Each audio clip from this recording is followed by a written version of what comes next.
Good evening everybody. Can Ruskin College, thank you all for coming. There's just a few things that I would like to point out to you. It might sound like rules and regulations, but please don't think that it is. First of all, can I ask you to turn your mobile phones off because we don't want any buzzing, etc. once we get started. I want to point out the toilets are at the back here. If anybody needs to go to the toilets are at the back. Also the fire alarm. Although we're not going through procedures, so if the fire alarm does go off, we all need to exit the building ASP. There is a few things I'd like to point out. In front of you there's a Ruskin sheet. Could you please sign it? That is just to say that you've attended this evening so that we know what numbers are here. So I've gone through the toilets, and also you might have seen one of the students outside with a bucket asking for donations. So if anybody feels like putting their hands in the pockets at the end, the donations is for the ILTA Student Hardship Fund, so it'd be most appreciated if you put some money in there if you've already done so. Thank you very much. I'll just pass on to Chris and then I'll introduce our speakers for the evening. Well, thank you, Claire, and it's lovely to see so many people here and see some familiar faces and some new faces. So for those of you who are new to Ruskin, welcome, you're very welcome. And I'll just say a little bit about Ruskin actually, for those of you who don't know. Many people think that we're part of Oxford University. Well, we're not, we're independent, proud to be independent. And we are a college for adults, and founded in 1899. We're very much a view around getting working class people back into education. So we've been doing that for the last 117 years. We're very successful at it, and we intend to continue to do that for at least another 117 years, I'm sure. So within our sort of traditions, we've got very strong traditions of working with a wide range of people. And I think that's been evident throughout the college's history. And interestingly, we've over the last year or so, we've been talking amongst staff and students and trying to define our values. And values are very difficult concepts, aren't they, in terms of defining them. But we've come up with a nice chart. So unfortunately, you probably can't see this, but we're going to get some charts put up around the college. And I'll just go through those values with you, and I think I'll try and relate them to this evening. Firstly, students first, because this is a college that's very much around the importance of students and the importance of an education for people who felt that they didn't get a first chance, really. Respect, we're very strong on that. We value everyone all the time.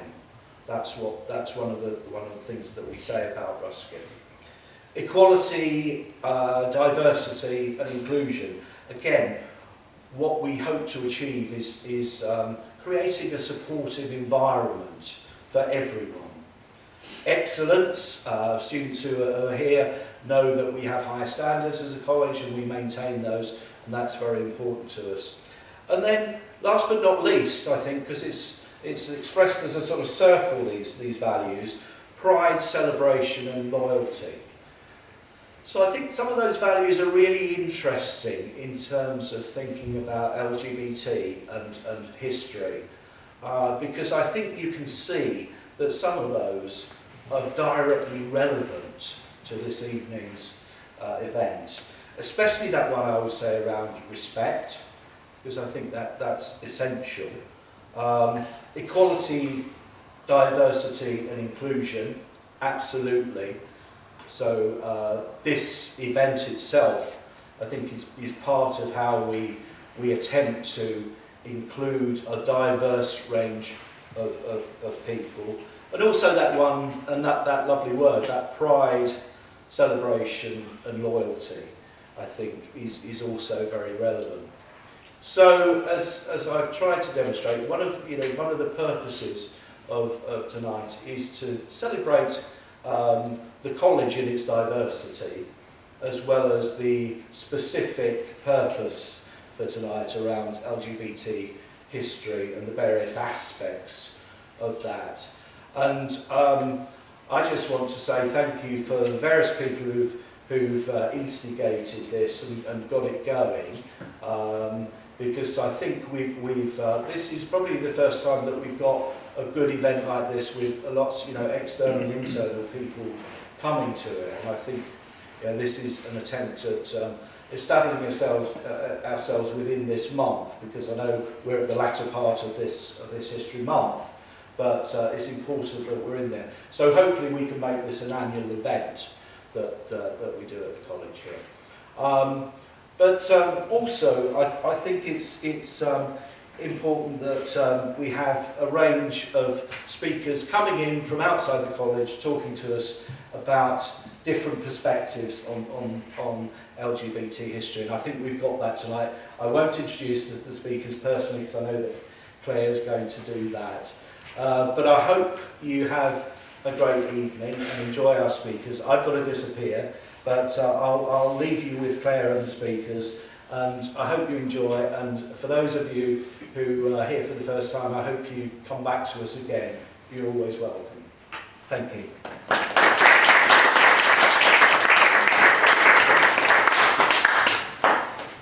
Okay, once again, welcome everybody to the LGBT History Month event. I would like you all, I'm just going to introduce our speakers this evening. I'm going to start with Sionice. She's a bank manager and she's from my neck of the woods, and I don't know if you can tell by my accent, I'm from the Yorkshire region. And so is Sionice. She moved to Oxford a few years ago, well 8 years ago to be precise, to pursue a career in the banking. She's an enthusiastic public speaker, and obviously she's here today raising awareness, and has a long history of it, of transgender awareness and gender variation. She goes around the financial industries promoting this and talking to people and bringing it into the forefront. Her fiancé is here this evening, Ben, to help support her. Secondly, we've got Steve, and he is a parish priest from Walthamstow. He works on the social action across London and the UK. He's the chair of the Faith Workers branch of Unite, which is the first time I've ever come across anything like that, and I think it's brilliant. He's on the steering group of the newly formed LGBTI mission. He's following this because his engagement in this comes from his passion for the church and his love of God. Our third speaker, who hasn't arrived unfortunately at the moment because of train delays, etc., and I hope I'm pronouncing her name right, is Phyll Opuku-Gyimah. She's the co-founder of the executive director of the UK Black Pride. She's been named the topmost in the top 100 most influential LGBT people.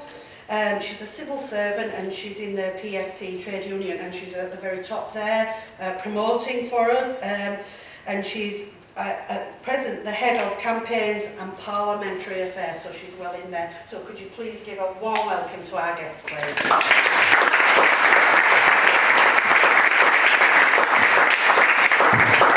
I haven't said anything yet and you've already clapped. Thank you very much. First of all, I'm really impressed that Phil's here tonight, because normally I've got the most difficult name on the speakers list, so she tops me today, so thank you, Phil. I'm going to say thank you when I get it. I'm really sorry, I'm going to walk around. I think I've got a bit of ADHD, I'm not very good at standing still, so thank you for your round of applause. Firstly, when I was invited by a good friend of mine to speak this evening, she said it's part of our LGBT history, and I took a step back and thought to myself, okay, what do I know about LGBT history, and more specifically tea history, that's going to engage them and hopefully make them think about tea more. And I thought to myself, you're all at university, most of you. You're all really intelligent people. If you wanted facts and statistics and really important information, you'd look on the internet, am I right? Okay? So what I'm actually going to do this evening is give you my history. So I'm going to talk to you about my childhood, my growing up, what I've come through, and I wanted to give you some insight into the emotions that I felt, and at times, if I'm honest, still feel. And I wanted to give you a really important opportunity, and I mean this, and please take this as sincere. I want to give you the opportunity to ask a question that you might always have wanted to ask a transgender person. Something that you don't know, that you probably would think, if I asked that of a transgender person, that would probably be inappropriate. Well, ask me. I am a northern girl, so you know what's bad, okay? Literally. I don't need a drink to open the floodgates. Ask me. I want you to be as nosy as possible. So, have I got a deal? Yeah. Fantastic. Okay. So, growing up for me was really, really challenging. Very, very challenging. I was a very effeminate girl, growing up in a town called Grimsby. Anybody heard of it? Yeah, a few eyebrows have been raised. Yeah, you heard of it. So, anybody been there? Oh, okay, don't go back. You haven't been there, don't go, okay? It really is that bad. I was growing up on a council estate. It was pretty nasty. I found myself probably from the age of about 4 or 5 being bullied. At that age, children don't really know why you're different, but God, they know you're different. And in Grimsby, the children didn't know you're different, the parents did. So if the children weren't bullying you, the parents was. And I found myself really standing out for lots of various reasons. One year we did an on-stage version of She'll Be Coming Round the Mountains When She Comes. Has anybody heard that song? It's going to be in your head for the rest of the evening. I'm really sorry, when I was thinking about this I couldn't get it out of my head. So in one of the verses, she'll be coming around the mountains, she'll be wearing pink pyjamas. So what do you think I wanted to do? What do you think, in front of all of my junior school friends, I wanted to do? Yeah, I wanted to wear pink pyjamas. So my teacher took my mum into the school and said, I really don't think it's a wise choice for your son to be wearing pink pyjamas on stage.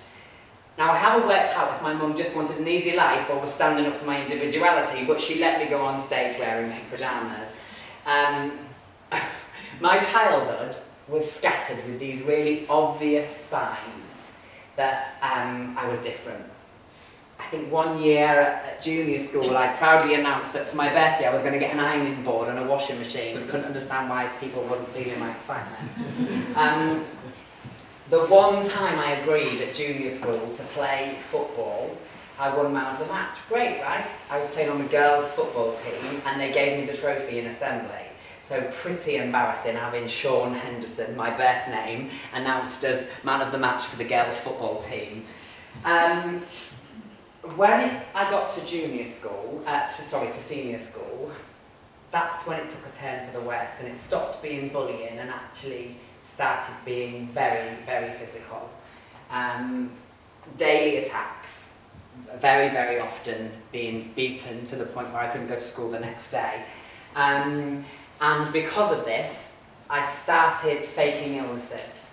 And in fact, I started causing illnesses. So one day after a particularly nasty attack, I dropped a portable television on my leg in a desperate attempt to break my leg. Because I knew a girl that had a broken leg and she was off school for 6 weeks. So 6 weeks off school for me was it was like a vacation from these horrid attacks. I remember one day I'd had a really, really bad day. I'd walked to school and got attacked and then just got picked on all lunch break. And I got home and I drank lots and lots of vodka and I took lots and lots of paracetamol. And the really sad fact is, and this, every time I say this, it gets to me, 50% of transgender people try to commit suicide. 50%. In fact, statistics are showing it's more than that. And that to me is just daunting that all of these young people are trying to do this. And I was one of those statistics. So I didn't try to kill myself. That's not what I was trying to do. I was giving a cry for help. I wanted support. I didn't know where to go. My mum sure as hell didn't know where to go. Fortunately for me, that cry for help was heard. My mum took me to the GP. The GP said it's not safe for your child to go to school, and there's a sick note. So I got a free ride. I got signed off school, which is bizarre to think that they can give you a sick note to not go to school anymore.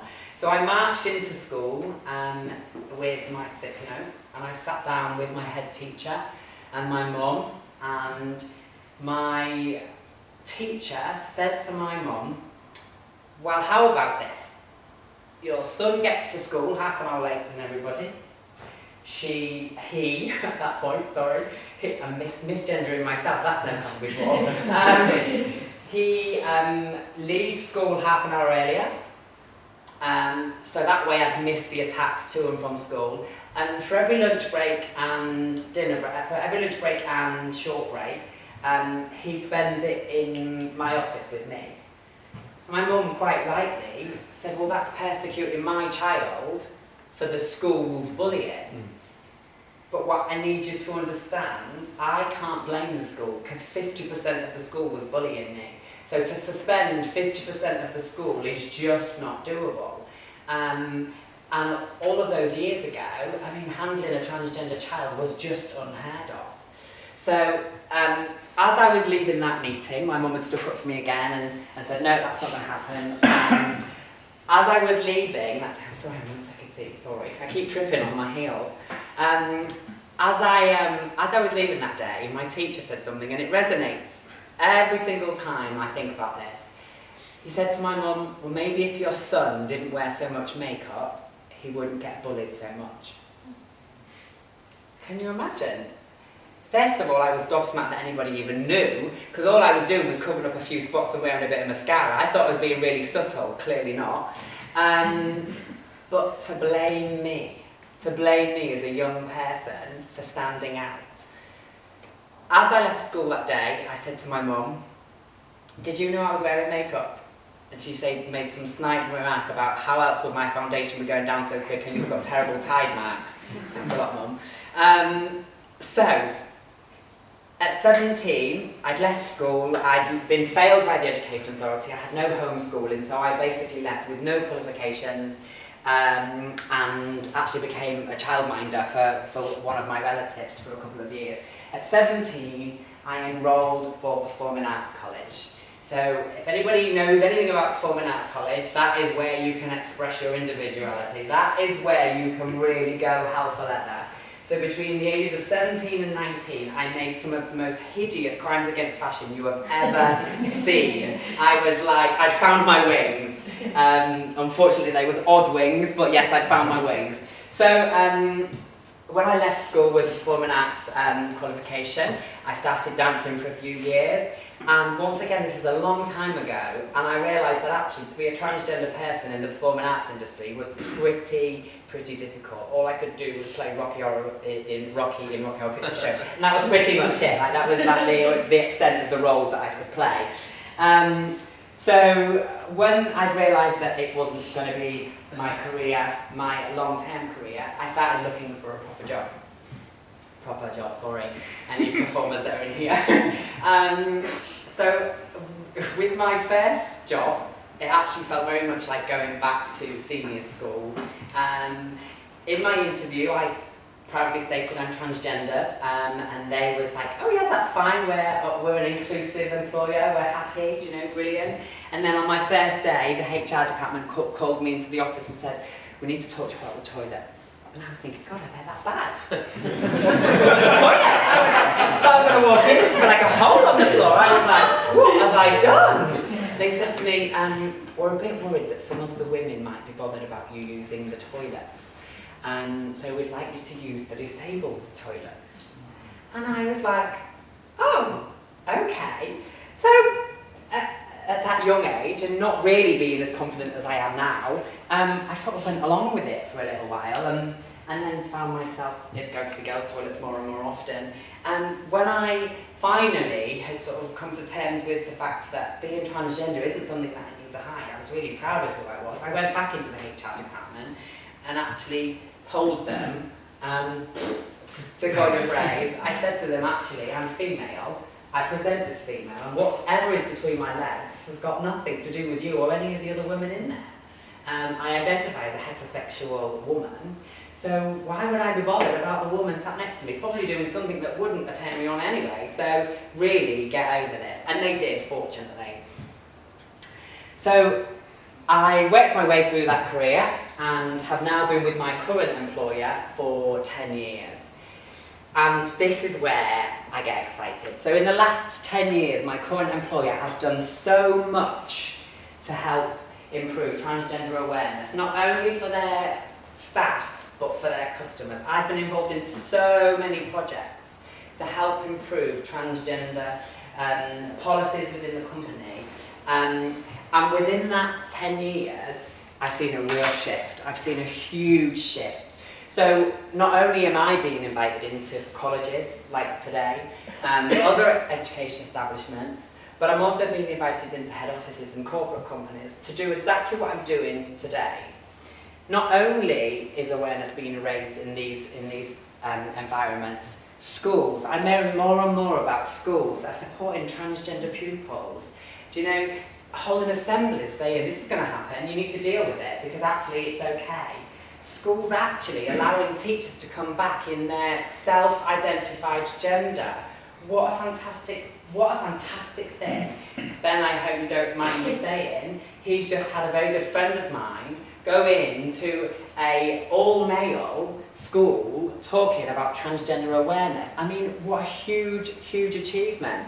Finally, the media seems to be taking some responsibility and they're publishing articles that are factual and that aren't just Joe Bloggs used to be an army soldier, now he's dressing as a woman. Do you know, finally, they're taking some responsibility. But do you know that's not where it stops? There is still so much to do. And this is where you guys come in. So I'm sorry, I've lured you in under false pretenses. You've all got a responsibility this evening, and I need you to take this responsibility very, very seriously, okay? Take the insight that I've given you, think of the questions and take the answers. Use the insight that I've given you this evening and just talk about it. Just talk about it to your friends, talk about it to people that you may or may not know that well, and challenge people's opinions. And challenge your own, because that is a really difficult thing to do, but change what you're thinking and ask questions to help you understand. Only then will childhood stories like the ones that I've told you be a thing of the past. Okay? I want to leave you with just one thing, okay? So, I'm a bank manager. I know transgender people that are doctors, I know a transgender person that's a solicitor. Transgender people are brothers, they're sisters, they're mothers, they're fathers, they're dentists. Transgender people are people. They are so many other things before they're transgender. Okay? So in the same way you wouldn't say, hi, I'm Joe, I'm a man. Do you know, I don't feel the need to say, hi, I'm Sionice, I'm transgender. I do, because I wear my transgender dysphoria like a cloak of armour. You know, you can't use it against me if I'm telling you I am transgender and I'm proud. But what I need you to realise is that all transgender people are just ordinary people, but they have extraordinary pasts. Thank you for listening.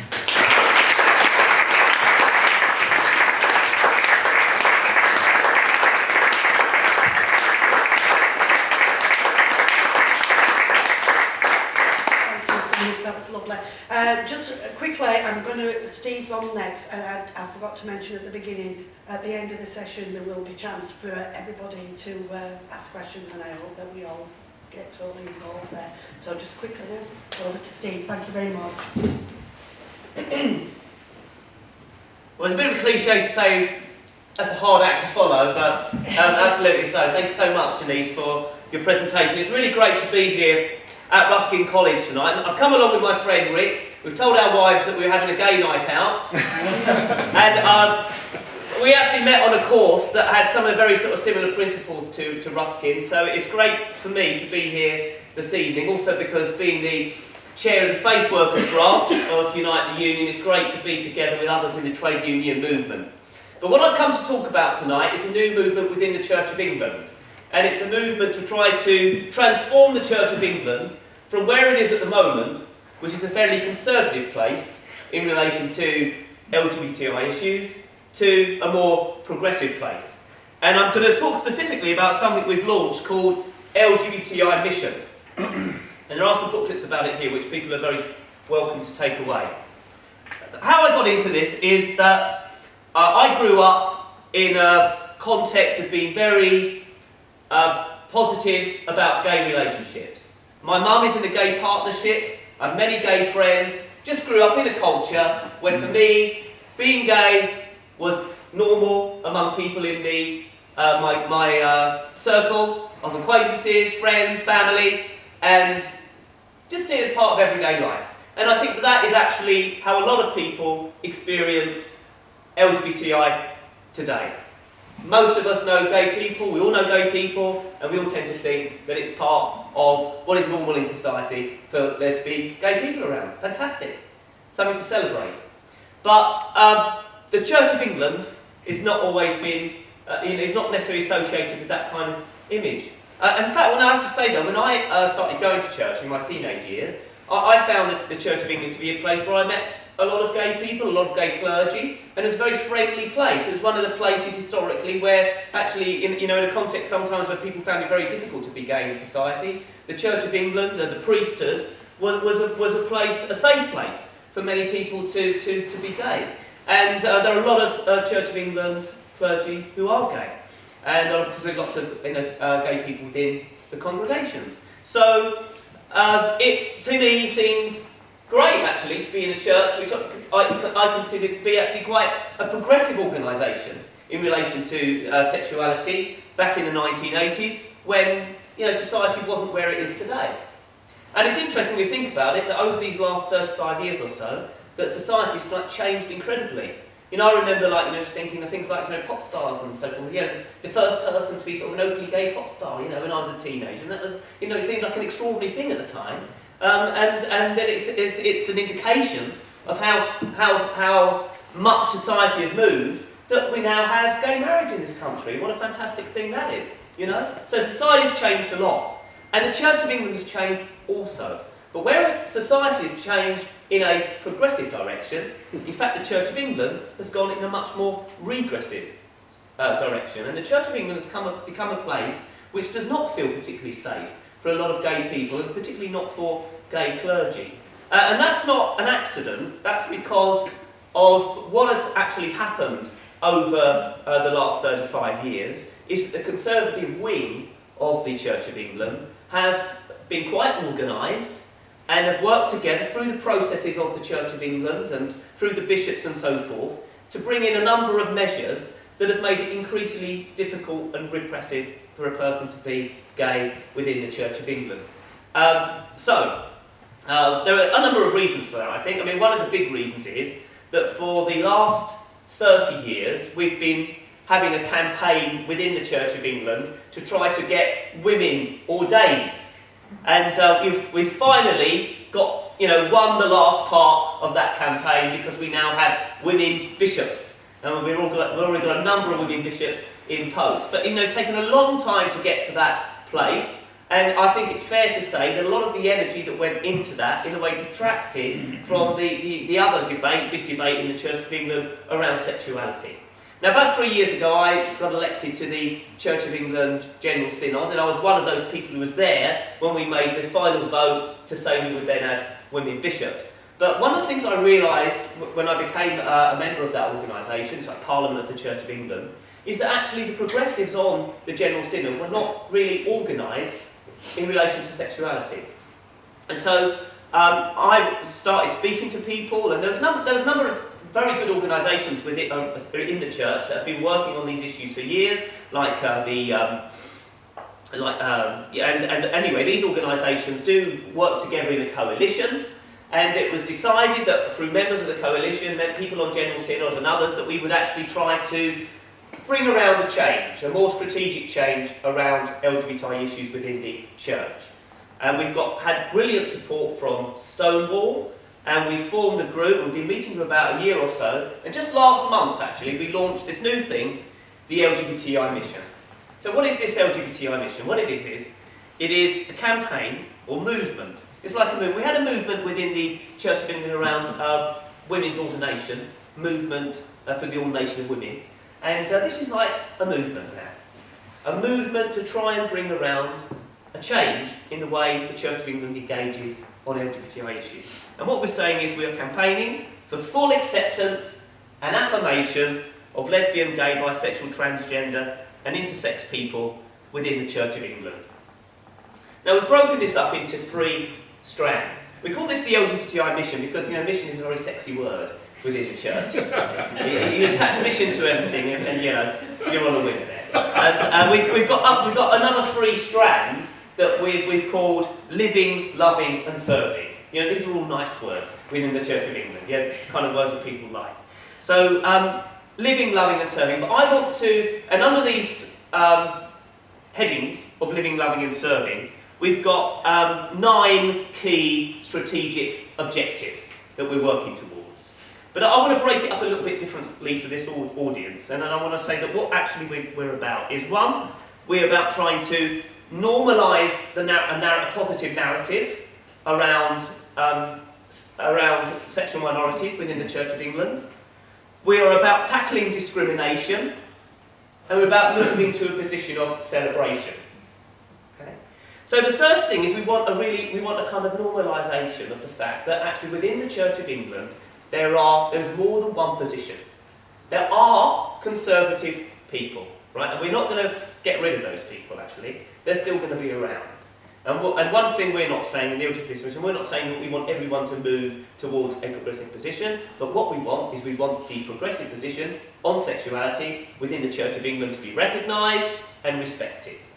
I mean, I don't know how the figures stack up, but I think that it's clear that there are, you know, very sizable numbers of people in the Church of England who want to see the Church of England in a different place from where it is. You know, they're engaging in everyday society. They see positivity about sexual minorities in most of society. Why are we not doing the same in the church? There's a disconnect for people in the pews. So we want to change that.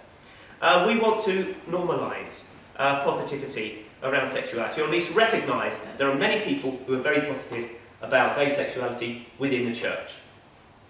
As part of that also we want to have a culture, particularly in our schools. The Church of England has, I think, responsibility for something like 20% of schools in the country, and we want to normalise in that context the notion that children growing up can be open, positive, accepted for their sexuality. I mean, the story we just heard, we want children in Church of England schools to have a sense that, you know, they know that they're supported and protected and they're not going to experience discrimination like that. So that's the first 2 objectives.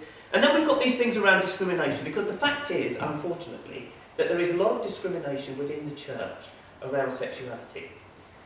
This is because the Church of England itself has brought in these policies I was talking about over the last 35 years, which have made things more and more difficult. So we know that sometimes, you know, people are turning up to churches and they are saying, you know, this could be a same-gender married couple turning up to church saying, we would like to have our child baptised. And then we know that there are examples where these people have been turned away. Now, these people are legally married, you know, and they're turning to the Church of England. With the Church of England, so we have a responsibility to the whole of society. And we say, whoever you are living in the parish, you've got a right to come along here, be baptised, be married, you know, have your free will. So it should be, you know, if we're a national church, a national service like that, anyone who comes along, they shouldn't experience any discrimination from the church when they want to access what the church has to offer. Okay, so there's another thing we want to tackle. Then there are some specific things that are around the clergy, or people who want to become clergy. Because, I mean, the Church of England is the bishops have sort of come up with a sort of funny position where we say, it's okay to be gay, you know, it's okay to be in a relationship, that's fine. But not if you are in a clergy. You know, if you are in clergy, then it's not acceptable to be in an open relationship. You should either, you know, be married, you know, different gender married, or you should be celibate. That's the official position that the bishops take. Well, I mean, that's not acceptable for gay people who want to be clergy. So there's discrimination when they're trying to get into training. There's discrimination then when they're actually going through the ordination process. And then there's discrimination, I mean, it's particularly the case now that there is a bar, there is essentially that the bishops have put a bar on Church of England clergy entering into same-sex marriage. They have allowed civil partnerships.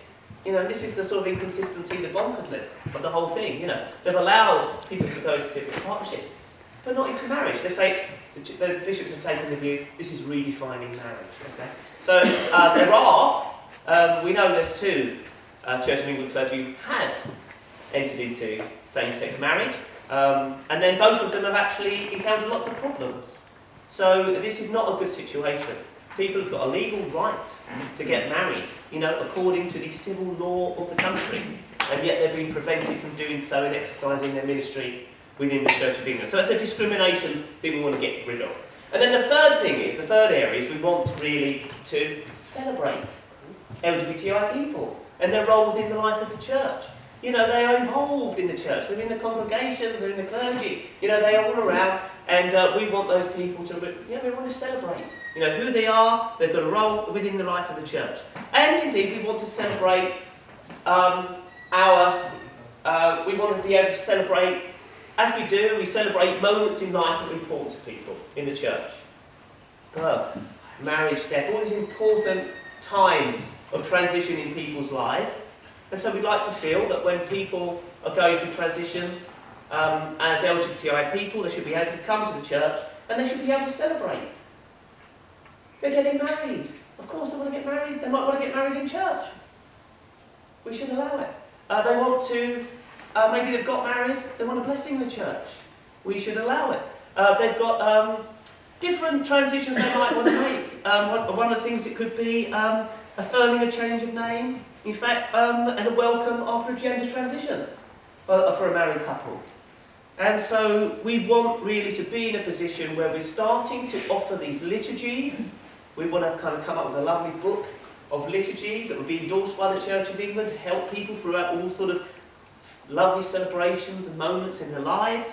We would particularly like, if people have a civil marriage now, if a opposite gender couple have a civil marriage, then they can come to church and they can have prayers afterwards. Okay? But the bishops are saying we shouldn't offer that to a same-sex married couple. So we want that to change. And that is actually the piece of work that I'm charged with working on, actually. And then ultimately we want to move towards, you know, we're not beating the bush about this, we want to move towards same-sex marriage in church, just as we have opposite-sex marriage in church. Now, we've got, this is our programme, you know, it's quite ambitious. I mean, some things are not that ambitious, and some things are more ambitious. And we've said these are the things we want to try and do over the next 5 years. And so we know that some things we can maybe achieve easily, and some things will be more difficult. And we know we're going to encounter quite a lot of opposition. And this is why we've launched this movement. And we actually want other people to join and get involved and support this movement. And not just an internal thing within the Church of England. Of course, I mean, one of the things is with, you know, it's an LGBTI issue. We're talking about sexual minorities. It's not an issue that the sexual minorities on their own are going to win. They need support of straight people within wider society. Yeah? So, and cisgender people is very important. You know, that everyone's involved in supporting what we want to do, this progressive movement. And we want to influence people. We want to influence the people who are making decisions within the Church of England, the bishops, the General Synod, and we want other people maybe to have influence to be involved as well. That could be members of Parliament and others, you know, so we can try and bring around these changes. And the way we like to do that, you know, social movement politics, we'd like as many people who want to be involved to be involved. So that's why I brought along the booklets tonight. And all the information is there about what we're about as LGBTI Mission. And I would encourage you, if you're interested, you know, to get involved. It may be there's a particular sort of strand of this that sort of you would like to offer a bit of time with, you know, and you can do that. So, but, you know, please, the invitation is there. Be part of the movement to try and bring around this historic change in the Church of England. So much of society has changed. It's desperately sad that the Church of England, which is an organisation, you know, which actually has historically been there for people at all times of their lives, been a very inclusive organisation, at the moment isn't offering that to everybody. And I mean, the other thing I would say is this is very much a Church of England thing, but we hope because of the role of the Church of England in wider society and the relationship of the Church of England to other churches in the UK and abroad, that if we can bring around these changes in the Church of England. I mean, there have been changes like this in some other countries in the world. You know, the Americans, the Canadians. I think just this week, actually, the Archbishop of South Africa announced, you know, they want to be welcoming same-sex married people into the church. In New Zealand, they've just come out with some stuff in the church there about how they're going to move forward on this. So, I mean, it's happening in other parts of the world. Of course, you know, we want it to be happening here in the UK. So we're building a social movement. We want to make this change happen, and we'd love other people to be involved in making that happen as well. So please, students of Ruskin College and others, please join us. Solidarity.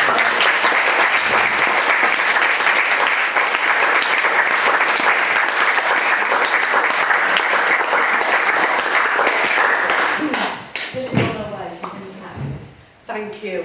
And just a quick update so that we know where we're standing. If you want to ask any questions, I'm going to allow that at the moment.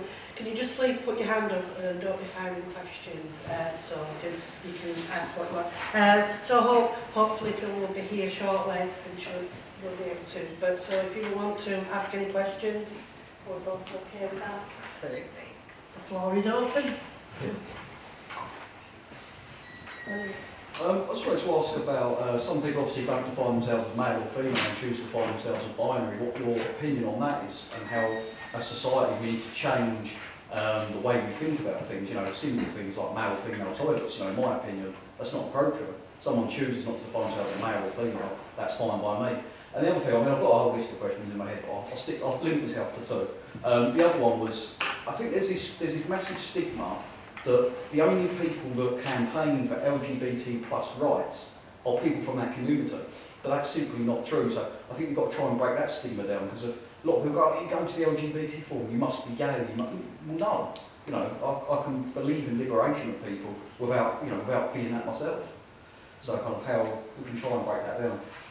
And with regards to the first question, sort of the non-binary, the whatever you want to call them, genderqueer, gender fluid, ultimately we need to get to a position where people are just seen as people, you know, and actually I made a bit of a joke that I don't say, hi, I'm Sionice, I'm transgendered, in the same way that you don't say, hi, I'm Joe, I'm male. Do you know, we need to get to a point where application forms don't ask for gender, and toilets don't have a gender, because it really is irrelevant. It really, honestly is irrelevant, and we need to get to a position, and only through, like I've said to you already, only through talking about it and raising awareness and and the campaigns that are going on and sort of sessions like these will we get to a place like that. There certainly needs to be an element of what gender is, because that's sort of how society has always worked, and there are certain sort of environments where gender is important, but I certainly think that the gender fluidity and people being allowed to self-identify is absolutely key. I actually sort of run a session and have moved something forward within the company that I work for, whereas if a member of the public comes in and wants to open their bank account, they actually can self-identify their gender. So with the bank that I work for, if you have a passport that says male but you're presenting as female, your gender on your bank account will be female, because although your identification might be in one gender, for me, if you're presenting as a different gender and you're coming into a bank and your bank card says Mr, but you're there looking like me, Do you know that poses more issues with fraud and identity questions than choosing what gender to have on your bank account? And with regards to the second question, I completely agree with you that there definitely needs to be that stigma removed.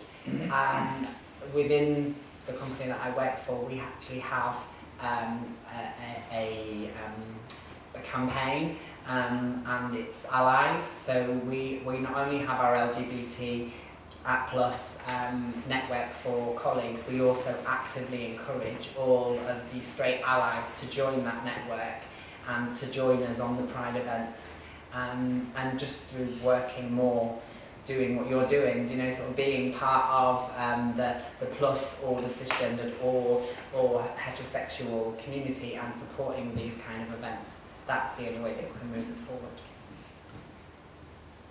I agree with you.